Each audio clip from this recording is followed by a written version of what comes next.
2024년 8월 24일 프랑스 파리 르브르제 공항에 한 대의 개인 전용기가 조용히 착륙했습니다. 비행기에서 내린 인물은 바로 전 세계 10억 명에 가까운 사용자를 거느린 메신저 앱 텔레그램의 창업자이자 CEO인 파벨 두로프였지요. 러시아의 마크 저커버그라 불리며 디지털 저항의 상징으로 떠올랐던 그가 아제르바이잔에서의 비행을 마치고 프랑스 땅을 밟은 순간 프랑스 사법경찰의 손에 체포되었습니다. 이 사건은 전 세계 테크 업계를 충격에 빠뜨렸습니다. 자유와 익명성의 대명사였던 텔레그램의 수장이 어째서 범죄자처럼 수갑을 차게 된 것일까요? 표면적인 이유는 텔레그램의 미흡한 콘텐츠 관리 정책 때문이었습니다. 하지만 그 이면에는 훨씬 더 복잡하고 거대한 문제가 도사리고 있었답니다. 프랑스 당국은 두로프에게 무려 12가지의 중범죄 혐의를 적용했습니다. 마약 밀매, 자금 세탁, 아동 성착취물 유포 방조 등 하나하나가 결코 가볍지 않은 범죄들이었지요. 이는 단순히 한 기업의 CEO를 체포한 사건을 넘어 플랫폼의 사회적 책임과 표현의 자유라는 해묵은 논쟁에 다시 불을 지폈습니다. 프랑스 정부는 텔레그램이 범죄자들의 안전한 소굴, 즉 범죄 인프라가 되었다고 주장했습니다. 반면 두로프와 그의 지지자들은 이를 두고 표현의 자유에 대한 명백한 탄압이자 사용자의 사생활을 침해하려는 정부의 부당한 압력이라고 맞섰습니다. 500만 유로라는 거액의 보석금을 내고 풀려났지만 그는 여전히 프랑스를 떠날 수 없는 신세가 되었습니다. 이 사건의 본질은 무엇일까요? 과연 텔레그램은 정말로 표현의 자유를 수호하는 최후의 보루일까요? 아니면 암호화라는 방패 뒤에 숨어 온갖 불법과 탈법을 눈감아주는 거대한 범죄 플랫폼에 불과한 것일까요? 텔레그램이 자랑하는 절대적인 익명성과 보안은 어떻게 범죄자들의 가장 강력한 무기가 되었을까요? 이번 다큐멘터리에서는 2024년 8월 파리에서 벌어진 파벨 두로프 체포 사건의 전말을 낱낱이 파헤쳐 보겠습니다. 그의 체포가 단순한 법적 다툼을 넘어 2025년 현재 우리가 살아가는 디지털 시대의 어두운 단면과 기술 기업이 짊어져야 할 윤리적 딜레마를 어떻게 보여주는지 심도 깊게 분석해 보고자 합니다. 여러분은 어떻게 생각하십니까? 기술은 과연 가치 중립적일 수 있을까요? 2024년 8월 24일 토요일 저녁 8시경 파리 르브르제 공항은 여느 때와 다름없이 분주했습니다. 하지만 이날 프랑스 항공운송헌병대와 국립사기방지사무소 소속 수사관들은 특별한 손님을 기다리고 있었지요. 아제르바이잔에서 출발한 개인 전용기가 활주로에 멈춰서고 트랩을 내려오는 한 남성에게 모든 시선이 집중되었습니다. 검은 옷차림의 이 남성은 바로 텔레그램의 창업자이자 CEO 파벨 두로프였습니다. 수사관들은 그에게 다가가 조용히 체포영장을 제시했습니다. 혐의는 플랫폼 내에서 벌어지는 각종 범죄 행위에 대한 방조 및 공모였답니다. 체포는 프랑스 사법경찰의 예비조사의 일환으로 이루어졌으며 이는 이미 수개월 전부터 치밀하게 준비된 작전이었습니다. 파벨 두로프의 체포 소식은 전 세계로 순식간에 퍼져나갔습니다. 러시아 출신의 억만장자이자 프랑스와 아랍에미리트 시민권까지 보유한 글로벌 노마드, 디지털 자유의 아이콘으로 추앙받던 인물이 엄청난 충격을 안겨주었지요. 프랑스 당국이 그에게 적용한 혐의는 상상을 초월할 정도로 무거웠습니다. 초기 보도에서는 마약 밀매, 자금 세탁, 아동 성착취물 유포 등이 거론되었지만 8월 28일 기소 시점에는 무려 12개의 구체적인 혐의가 적시되었습니다. 여기에는 조직적인 불법 거래를 가능하게 하는 온라인 플랫폼 관리 공모, 아동 포르노 이미지 소지 및 유포 공모, 마약류 취급 공모, 조직적 사기 공모, 그리고 범죄단체 구성 등이 포함되었습니다. 유죄가 인정될 경우 최대 20년의 징역형에 처해질 수 있는 중범죄들이었습니다. 사건의 발단은 텔레그램의 극단적인 개인정보 보호 정책과 비협조적인 태도에서 비롯되었습니다. 프랑스 사법당국은 오래전부터 텔레그램이 테러, 마약 거래, 아동학대 등 심각한 범죄의 온상이 되고 있다고 경고해왔습니다. 특히 종단 간 암호화, 즉 메시지를 보내는 사람과 받는 사람 외에는 아무도 내용을 볼 수 없게 만드는 기술과 수사협조 거부는 범죄자들이 텔레그램을 선호하는 결정적인 이유가 되었습니다. 프랑스 검찰은 2024년 2월부터 텔레그램의 사법 요청에 대한 거의 완전한 무응답에 주목하고 예비조사를 시작했다고 밝혔습니다. 벨기에를 비롯한 다른 유럽 국가 사법기관들 역시 텔레그램의 비협조에 대해 동일한 문제를 제기하며 공조에 나섰지요. 결국 2024년 7월 8일 프랑스 검찰은 공식적인 사법조사를 개시했고 이는 두로프의 체포로 이어졌습니다. 프랑스 당국이 이토록 강경하게 나선 데에는 구체적인 배경이 있습니다. 프랑스 미성년자 폭력 방지 전담기관인 오피스 미네르가 이번 체포영장 발부에 깊숙이 관여했다는 점은 시사하는 바가 큽니다. 이는 텔레그램 내에서 아동 성착취 문제가 얼마나 심각하게 다뤄지고 있는지를 보여주는 대목입니다. 당국은 텔레그램이 일회용 번호와 암호화폐 사용을 허용하여 사기 및 기타 범죄 활동의 온상이 되었다고 주장했습니다. 즉, 텔레그램의 핵심 기능과 정책 자체가 범죄를 조장하고 있다는 것이 프랑스 정부의 시각이었던 것입니다. 두로프 개인에 대한 혐의는 이러한 범죄 행위를 직접 저지른 것이 아니라 플랫폼 책임자로서 이를 방치하고 결과적으로 공모했다는 과실과 방조에 초점이 맞춰져 있었습니다. 이는 기술 플랫폼 CEO에게 사용자의 불법 행위에 대한 개인적인 책임을 묻는 전례 없는 조치로 전 세계 테크 업계에 거대한 경고음을 울렸습니다. 두로프는 나흘간의 구금 끝에 500만 유로, 우리 돈으로 약 70억 원에 달하는 보석금을 내고 일단 석방되었습니다. 하지만 법원은 그에게 프랑스 출국 금지, 주 2회 경찰서 출석 의무를 부과하며 사법적 통제하에 두었습니다. 그의 변호인단은 소셜 네트워크 책임자가 자신과 직간접적으로 관련 없는 범죄 행위에 연루될 수 있다는 것은 완전히 부조리하다며 혐의를 강력하게 부인했습니다. 하지만 프랑스 검찰은 두로프가 이 사건의 유일한 피해자이지만 다른 인물에 대한 수사 가능성도 배제하지 않고 있다고 밝히며 수사 확대 가능성을 열어두었습니다. 이 사건은 이제 시작에 불과했습니다. 자유의 상징이었던 텔레그램과 창업자 파벨 두로프는 이제 프랑스 사법 시스템이라는 거대한 벽 앞에서 자신들의 존재 이유를 증명해야만 하는 절체절명의 위기에 놓인 것입니다.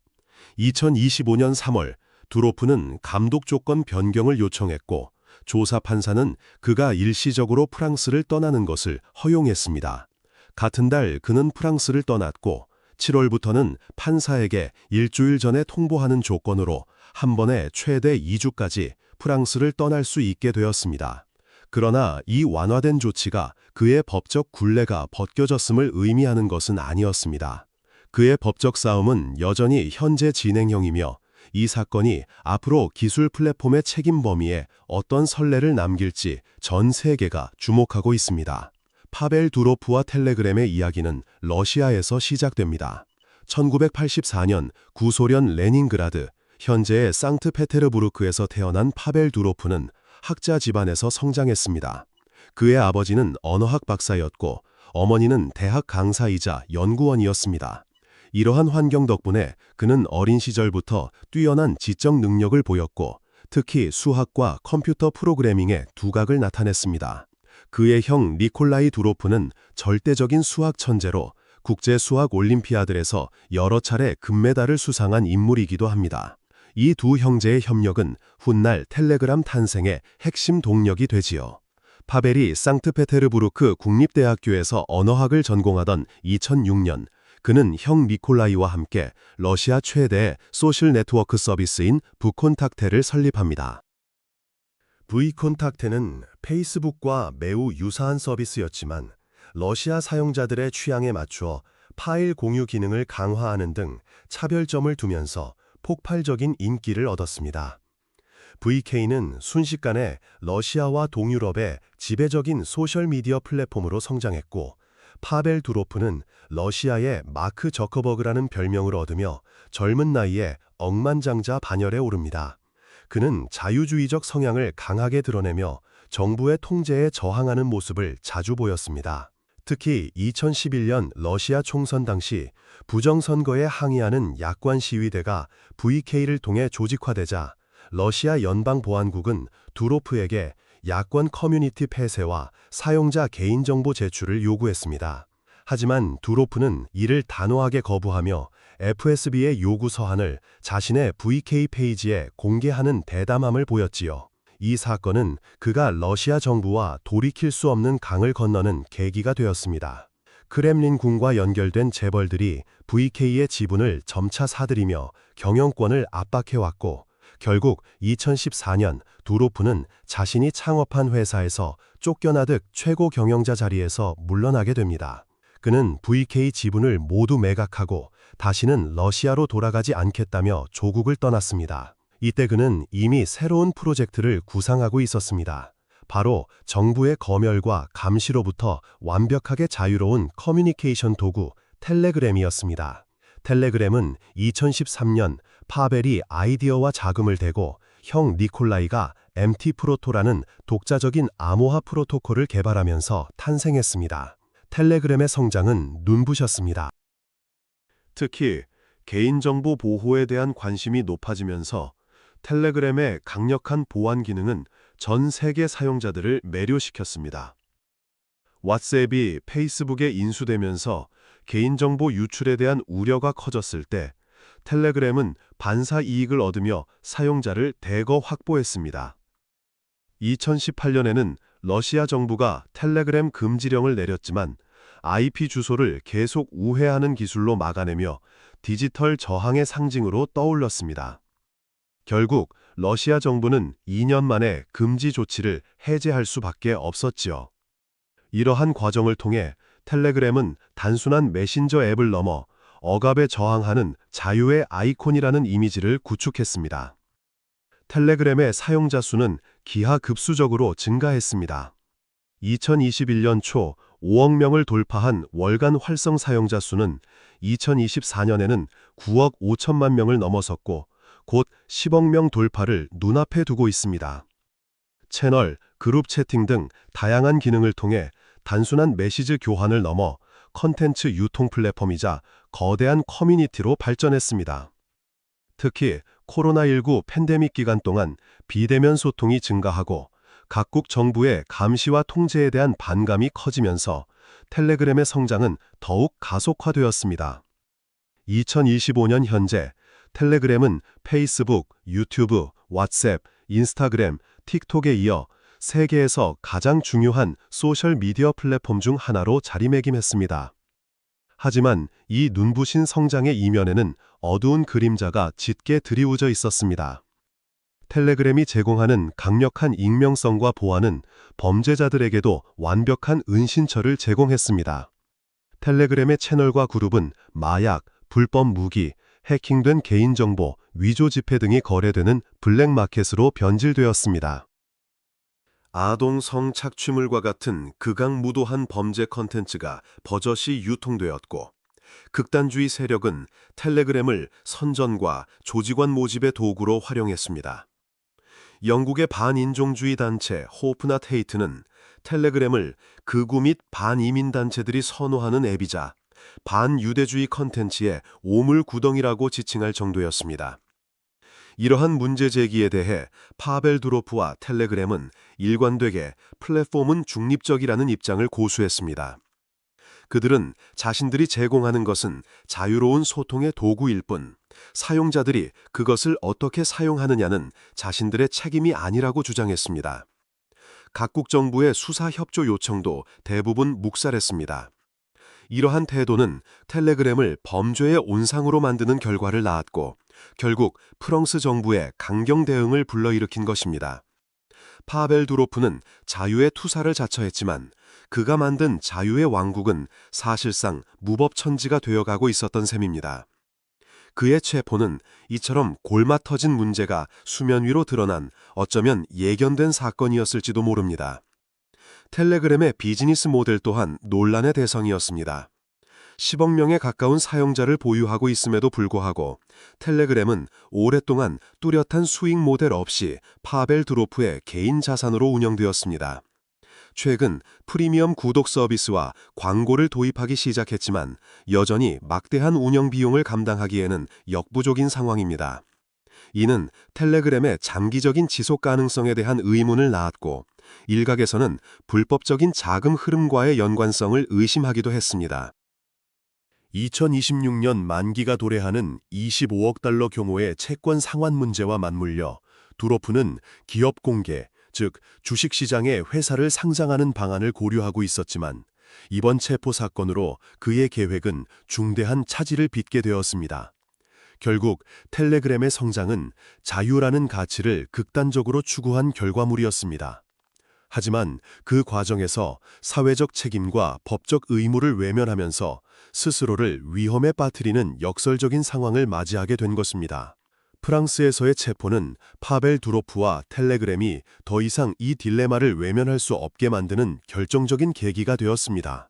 파벨 두로프 체포 사건의 근본 원인을 파헤치기 위해서는 텔레그램이라는 플랫폼의 구조적 특징과 두로프의 극단적인 자유주의 철학을 깊이 있게 들여다볼 필요가 있습니다. 문제는 단순히 몇몇 범죄자들이 텔레그램을 악용했다는 차원을 넘어섭니다.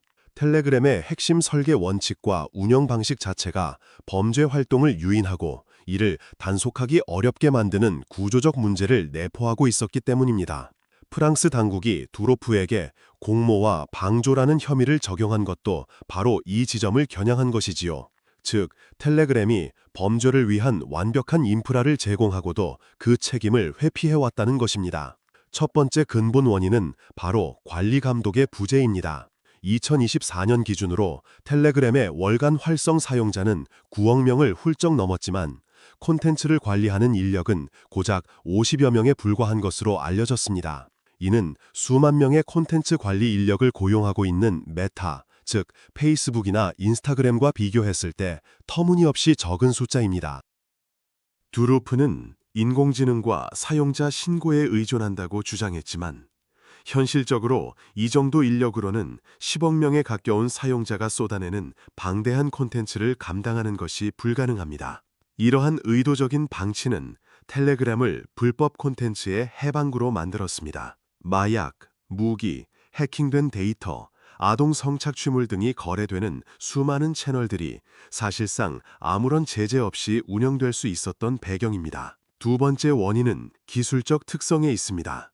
텔레그램은 종단간 암호화를 가장 큰 자랑거리로 내세웁니다. 이는 메시지를 보내는 사람과 받는 사람 외에는 서버 관리자조차 내용을 들여다볼 수 없게 만드는 강력한 보안 기술이지요. 하지만 텔레그램의 종단간 암호화는 비밀 대화 기능에만 적용될 뿐 대부분의 사용자가 이용하는 일반 대화나 그룹 채팅, 채널에는 기본 적용되지 않는다는 함정이 있습니다. 그럼에도 불구하고 텔레그램은 보안과 프라이버시 이미지를 적극적으로 마케팅했고 이는 사용자들에게 일종의 착시 효과를 주었습니다. 더 큰 문제는 설령 종단간 암호화가 적용되지 않더라도 텔레그램이 수사기관의 데이터 요청에 극도로 비협조적이었다는 점입니다. 프랑스 검찰이 지적했듯 사법당국의 합법적인 영장 집행에도 불구하고 거의 완전한 무응답으로 일관하는 태도는 범죄 수사를 근본적으로 불가능하게 만들었습니다. 세 번째 원인은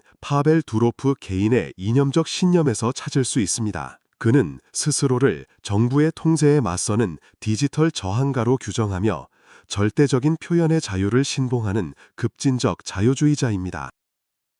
러시아 정부의 탄압을 피해 망명한 경험은 그의 이러한 신념을 더욱 강화시켰습니다. 그는 플랫폼에서 일어나는 모든 활동을 표현의 자유라는 이름으로 옹호하며 컨텐츠에 대한 책임을 지는 것을 거부했습니다. 이러한 철학은 초기 텔레그램의 성장에 큰 동력이 되었지만 플랫폼의 규모가 커지면서 심각한 부작용을 낳기 시작했습니다. 그의 이상주의는 현실의 추악한 범죄들을 외면하는 명분이 되었고 결국 그가 혐오했던 국가 권력의 가장 강력한 개입을 초래하는 아이러니한 결과를 낳았습니다. 프랑스 당국의 체포는 그의 이상이 현실 세계의 법과 윤리와 어떻게 충돌하는지를 극명하게 보여준 사건이었습니다. 네 번째로, 텔레그램의 익명성을 강화하는 여러 기능들이 범죄에 악용되었습니다. 사용자들은 가상 전화번호나 일회용 번호를 이용해 쉽게 계정을 만들 수 있었고, 이는 신원 추적을 거의 불가능하게 만들었습니다. 또한 텔레그램은 자체 블록체인 프로젝트인 톤과 연계된 암호화폐 지갑 기능을 플랫폼에 통합했습니다. 이는 사용자들이 텔레그램 내에서 익명으로 자금을 주고받을 수 있는 길을 열어주었고, 마약 거래나 자금 세탁과 같은 불법적인 금융 거래의 완벽한 통로가 되었습니다. 프랑스 당국이 기소 항목에 암호화 서비스를 무단으로 제공한 혐의를 포함시킨 것은 바로 이 때문입니다.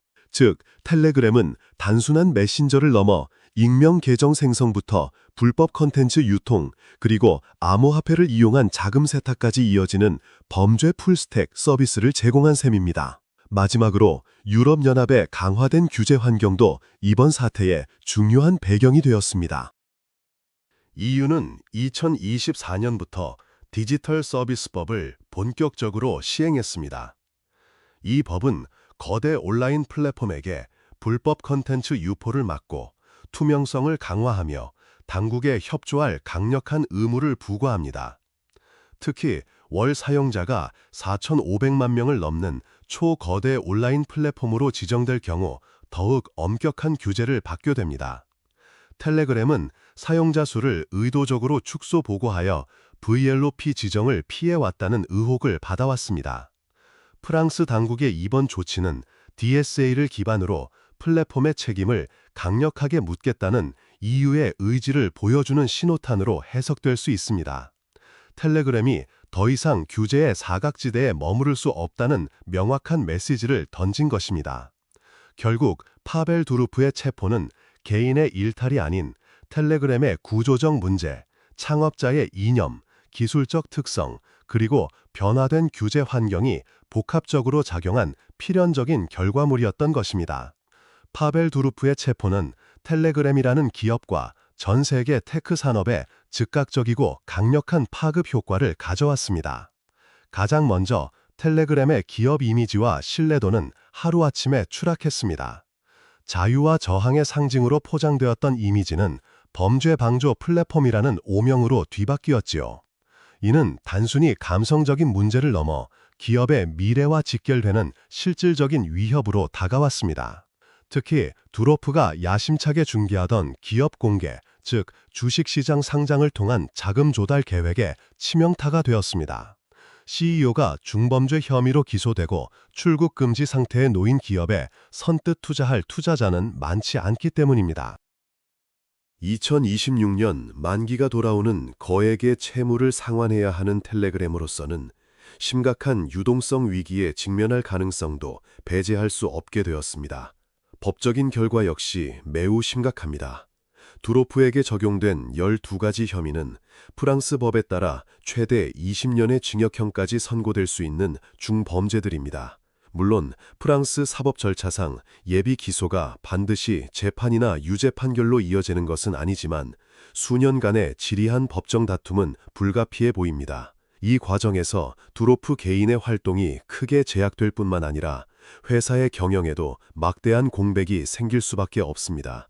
2025년 3월부터 일시적인 출국이 허용되긴 했지만 여전히 그는 프랑스 사법부의 통제 아래 있으며 이는 글로벌 기업 CEO로서의 역할을 수행하는 데 큰 걸림돌이 됩니다. 만약 유죄 판결이라도 내려진다면 이는 텔레그램의 존립 자체를 위협하는 사태로 번질 수 있습니다. 이번 사건은 산업 전체의 플랫폼 책임론에 대한 경종을 울렸습니다. 기술 기업의 CEO가 사용자의 불법 행위를 방조했다는 혐의로 직접 체포되고 기소된 것은 전례가 없는 일입니다. 이는 유럽을 중심으로 강화되고 있는 디지털 서비스법과 같은 규제들이 더 이상 서류상의 문구가 아님을 명백히 보여주었습니다. 이제 플랫폼 기업들은 단순히 우리는 도구를 제공할 뿐이라는 논리 뒤에 숨을 수 없게 되었습니다. 자신들의 플랫폼에서 벌어지는 불법 행위에 대해 적극적으로 관리하고 감독해야 할 법적, 사회적 책임을 지게 된 것입니다. 특히 텔레그램처럼 최소한의 인력으로 관리 감독을 사실상 방치해온 기업들은 비즈니스 모델의 근본적인 수정을 요구받게 되었습니다. 다른 소셜미디어 기업들, 예를 들어 X나 틱톡 등도 이번 사건을 계기로 콘텐츠 관리 정책과 당국과의 협력 방안을 재점검해야 하는 압박에 직면하게 되었습니다. 국제 관계에도 미묘한 파장을 일으켰습니다. 러시아 정부는 자국 출신인 두로프의 체포에 대해 정치적 박해라며 강력히 반발하고 프랑스 당국이 이중잣대를 적용하고 있다고 비난했습니다. 러시아 하원 부의장은 서방 당국이 텔레그램 사용자 정보를 빼내기 위해 두로프를 체포했다고 주장하며 모든 러시아 시민에게 텔레그램의 개인정보를 삭제하라고 촉구하기도 했습니다. 아랍에미리트 정부 또한 자국 시민인 두로프의 상황에 대해 프랑스 당국과 접촉하고 했다고 밝히며 외교적 개입을 시사했습니다. 이처럼 두로프의 다국적 신분과 텔레그램의 글로벌 영향력은 이 사건을 단순한 형사사건을 넘어 복잡한 외교 문제로 비화시켰습니다. 결과적으로 두로프와 텔레그램은 백기를 드는 모양새를 취할 수밖에 없었습니다.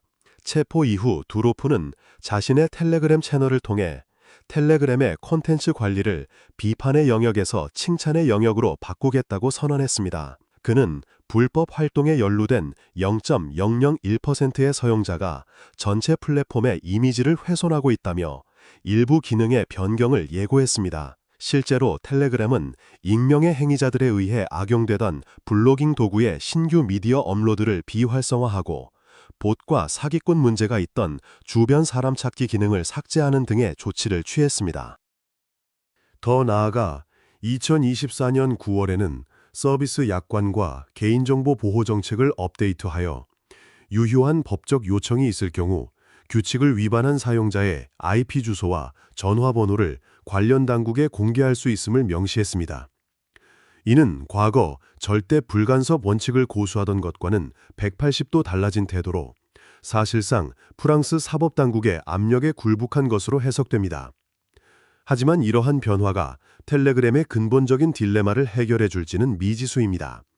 당국의 요구에 협조하는 순간 텔레그램의 핵심 정체성이었던 프라이버시와 익명성은 훼손될 수밖에 없습니다. 이는 기존의 핵심 사용자층, 특히 정부의 감시를 피해 텔레그램을 사용하던 활동가나 내부 고발자들의 이탈로 이어질 수 있습니다. 반대로 변화가 미미할 경우 프랑스를 비롯한 각국 정부의 법적 압박은 더욱 거세질 것입니다. 파벨 두로프의 체포는 텔레그램을 외나무 다리 위에 올려놓았습니다. 앞으로 나아가도 뒤로 물러서도 위험한 진퇴양난의 상황에 빠진 것입니다. 이 사건의 최종 결과는 향후 몇 년간 이어질 법적 공방을 통해 결정되겠지만 그 과정 자체가 이미 텔레그램과 테크 산업 전체에 지울 수 없는 흔적을 남기고 있습니다.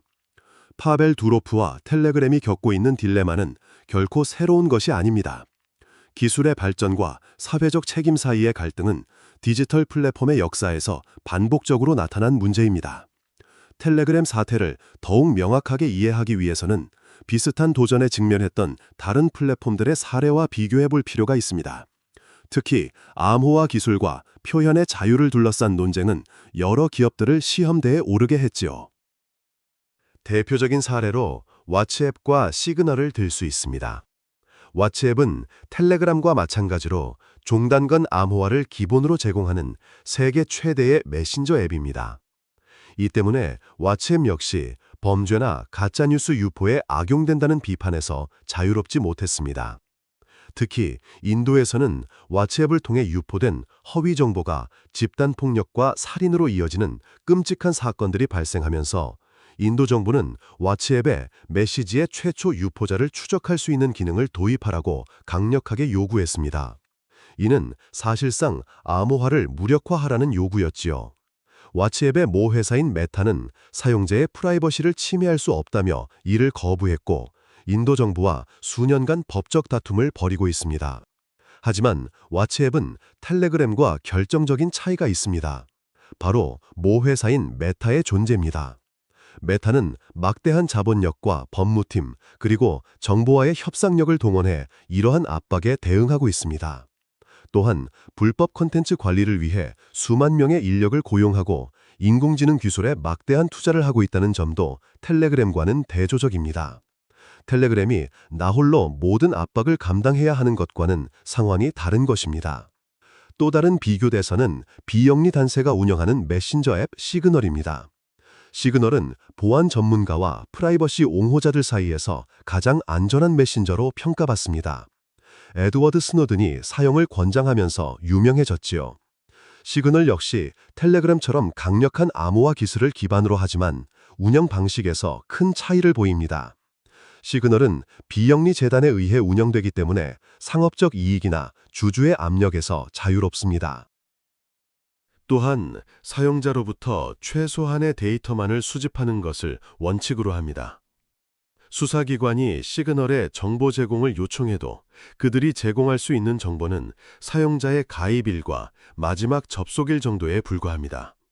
이처럼 시그널은 처음부터 극단적인 프라이버시 보호를 설계 철학으로 삼고 이를 투명하게 공개함으로써 텔레그램이 받는 의도적 방치라는 비판을 피해가고 있습니다. 물론 시그널 역시 범죄에 악용될 가능성은 있지만 플랫폼의 규모나 기능 면에서 텔레그램처럼 거대한 범죄 생태계를 형성할 정도는 아니라는 차이가 있습니다. 과거의 사례로는 2000년대 초반 파일 공유 프로그램의 대명사였던 냅스터를 들 수 있습니다. 냅스터는 사용자들이 mp3 음악 파일을 자유롭게 공유할 수 있는 P2P, 즉 개인 간 파일 공유 서비스를 제공하며 엄청난 인기를 끌었습니다. 하지만 이는 음반 산업의 저작권을 대규모로 침해하는 결과를 낳았고 결국 음반사들의 소송으로 서비스가 중단되었습니다. 당시 냅스터 역시 자신들은 파일을 저장하는 서버가 아니라 사용자를 연결해주는 기술일 뿐이라며 책임을 회피하려 했습니다. 하지만 법원은 냅스터라 저작권 침해를 가능하게 하고 조장했다며 음반사들의 손을 들어 주었지요. 텔레그램이 불법 컨텐츠 유통을 방조했다는 혐의로 기소된 것은 20여 년 전 냅스터가 저작권 침해 방조 혐의로 문을 닫았던 역사를 떠올리게 합니다. 기술은 달라졌지만 플랫폼의 책임에 대한 법적, 사회적 논쟁의 본질은 그대로 이어진 셈입니다. 최근의 사례로는 극우 성향 사용자들이 대거 몰려들었던 소셜미디어 팔러의 경우도 참고할 만합니다. 팔러는 표현의 자유를 내세우며 거의 아무런 제재도 가하지 않는 정책으로 사용자를 모았습니다. 하지만 2021년 1월 6일 미국 국회의사당 점거 폭동 사태 당시 폭력을 선동하고 모의하는 게시물들이 팔러를 통해 확산된 사실이 드러나면서 큰 비판에 직면했습니다. 결국 아마존 웹 서비스는 서버 제공을 중단했고 구글과 애플은 앱스토어에서 팔러를 퇴출시켰습니다.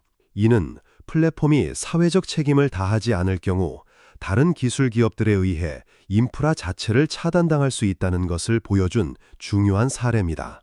텔레그램 역시 이러한 플랫폼 리스크에서 자유로울 수 없습니다.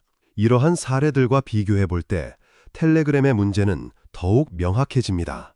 텔레그램은 왓츠앱과 같은 거대 기업의 책임 있는 관리 능력도 시그널과 같은 비영리 단체의 투명성과 순수성도 갖추지 못했습니다. 대신 냅스터처럼 법적 책임을 회피하려 했고 팔러처럼 극단적인 자유 방임 정책이 초래할 위험을 외면했습니다. 파벨 두로프는 이 모든 문제점을 자유라는 하나의 단어로 덮으려 했지만 결국 그의 체포는 그 전략이 더 이상 유효하지 않음을 증명했습니다. 텔레그램 사태는 단순히 한 기업의 위기가 아니라 디지털 시대의 모든 플랫폼들이 앞으로 어떤 길을 가야 할지에 대한 근본적인 질문을 던지고 있습니다.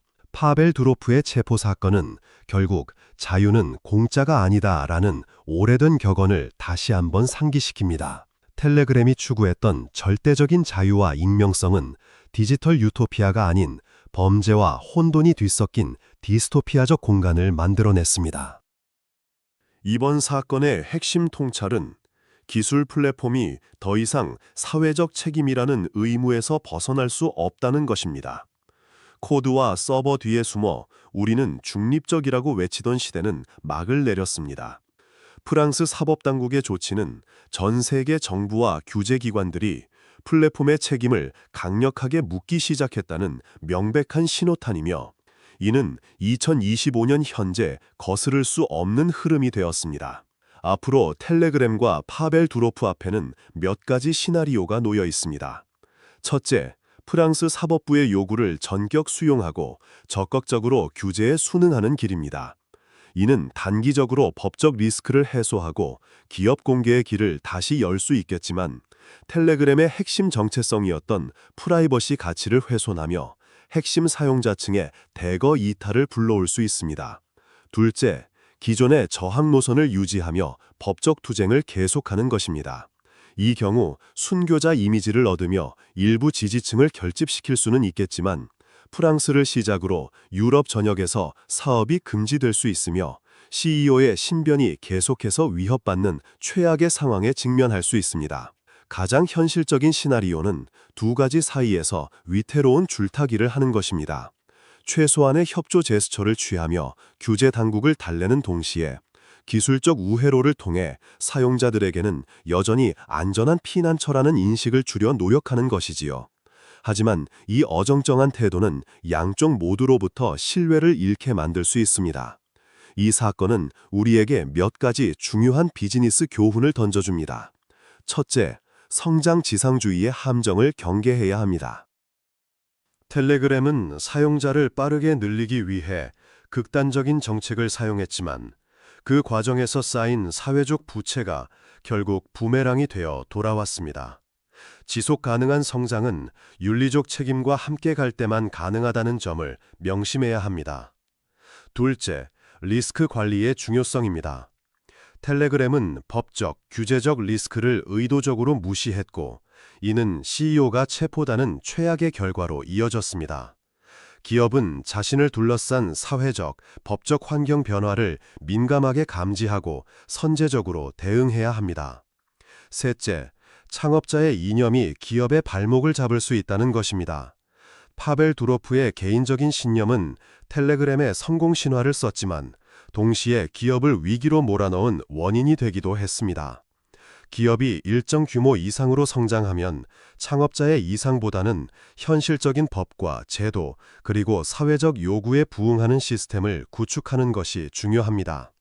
이러한 교훈은 한국의 비즈니스계, 특히 빠르게 성장하는 스타트업과 플랫폼 기업들에게 시사하는 바가 매우 큽니다.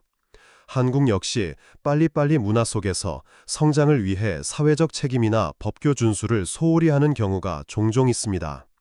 단기적인 이익을 위해 사용자의 개인정보를 무리하게 활용하거나 규제의 회색지대에서 아슬아슬한 줄타기를 하는 비즈니스 모델은 언젠가 텔레그램과 같은 위기를 맞을 수 있습니다. 특히 글로벌 시장 진출을 꿈꾸는 기업이라면 유럽의 GDPR이나 DSA와 같은 강력한 규제 환경에 대한 철저한 이해와 대비가 필수적입니다. 한국에서는 통했으니 괜찮겠지라는 안일한 생각은 더 이상 통하지 않습니다. 이번 사건을 계기로 국내 기업들도 자사의 비즈니스 모델이 사회적, 윤리적, 법적 측면에서 지속 가능한지 냉철하게 점검해 보아야 할 것입니다. 결국 이 모든 논의는 우리 각자의 성찰로 이어집니다. 우리는 플랫폼에 무엇을 기대하는가? 약간의 불편함을 감수하더라도 더 안전한 사회를 만들 것인가? 아니면 절대적인 자유와 익명성을 위해 그 위험을 감수할 것인가? 텔레그램 사태는 기술이 결코 가치 중립적이지 않으며, 우리가 어떤 기술을 선택하고 지지하느냐가 곧 우리가 살아갈 사회의 모습을 결정한다는 사실을 보여줍니다. 파벨 두로프는 자유의 투사가 되려 했지만, 그가 만든 자유의 왕국은 역설적으로 가장 감시받고 통제받는 공간이 될 위기에 처했습니다. 그의 이야기는 21세기 기술 시대의 가장 극적인 아이러니로 기록될 것입니다. 오늘 이야기가 유익하셨다면 구독, 좋아요, 공유를 통해 더 많은 분들과 함께 해주시길 바랍니다. 여러분의 댓글 하나하나가 더 나은 콘텐츠를 만드는데 큰 힘이 됩니다. 다음 영상에서 뵙겠습니다.